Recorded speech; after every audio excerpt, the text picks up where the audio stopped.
My name is Megan and I am originally from Canada, but I now live in Phoenix, Arizona, and I've lived here for about 3.5 years. I work in the International Human Resources Group for a mining company. I love to travel. I have traveled throughout Western Europe and North America, and for work I often go to Africa, to the Democratic Republic of Congo, and then most recently I went to Ethiopia with Food for the Hungry. Food for the Hungry is an international relief and development agency that works in about 26 countries around the world. And what they do is they come alongside leaders, church leaders, community leaders, and families to address all forms of human poverty. Alright, so this July I joined an open team with Food for the Hungry, and we traveled to Zawai, Ethiopia for about 10 days. And what an open team is, it's just a collection of people that are coming from all over the US that may or may not know each other.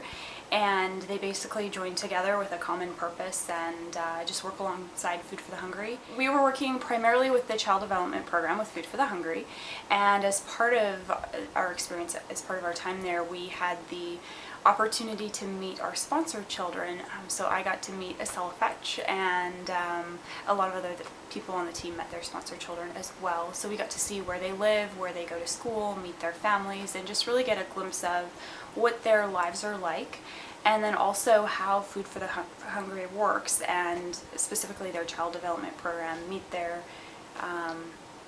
social workers, and just see firsthand the impact that they have on those children's lives.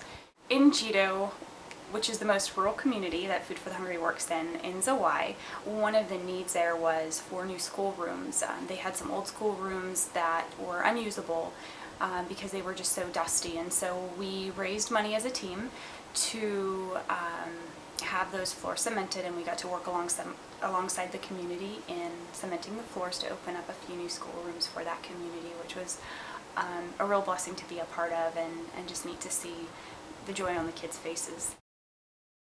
So another opportunity that we had in Jido was to work alongside the children, planting trees, or seedlings rather, in what will soon be a playground for them.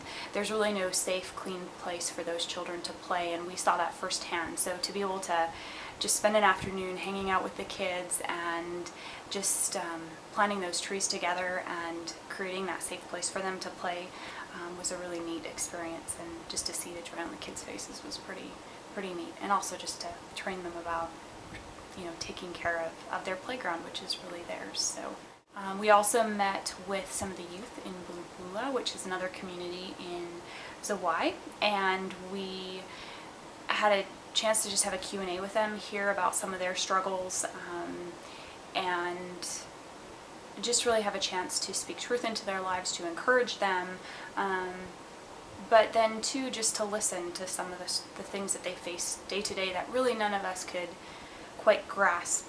Certainly things that we don't have to deal with here in North America. Things like arranged marriage, potentially to people who have HIV/AIDS, just abuse within families, and all sorts of things like that. So difficult topics, but a great opportunity to just hear firsthand the hope that the kids have in spite of their circumstances, the hope for a change, hope for just a better tomorrow as they grow up and they can change their communities, and that's, you can see, very much due to Food for the Hungry's work in the community, and just the impact of the social workers in the kids' lives, and just the truth that's being impressed upon them. So